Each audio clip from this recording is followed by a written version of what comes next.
So think about this comment. If you start with questions, you'll end in certainty. But if you start with certainty, you'll end with questions. That's an interesting thought, isn't it?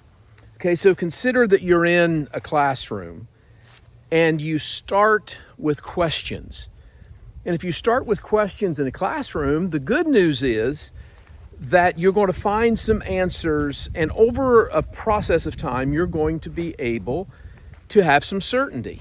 But on the other hand, if you're in a classroom and you start with certainty, yes, professor, that's exactly right. Oh, yes, professor, that's exactly right. And you have no questions, well, then chances are that those certainties are going to become questions over time as you grow and you mature.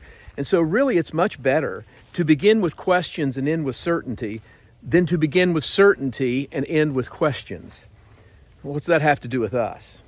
Well, I think as leaders, we must be open to questions.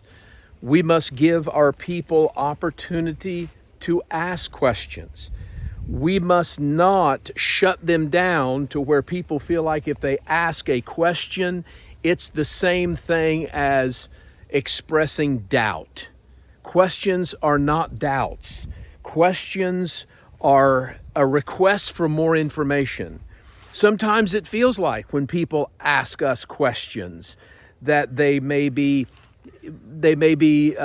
intending to disparage our reputation a bit, or maybe it feels like that they're questioning our motives, or they're questioning us in some moral way. But that's not really true. Questions are the expressions of a heart that's searching, and we want people to be searching. We want to surround ourselves with people that are searching, especially in our present climate here in the United States. It's so important that we are the kinds of leaders that allow people to ask the right questions. Oh, and sometimes it's okay to say, I don't know. In fact, I think when we try to fake like we know the answer when we don't, it becomes so evident, and it just makes us look phony and hypocritical.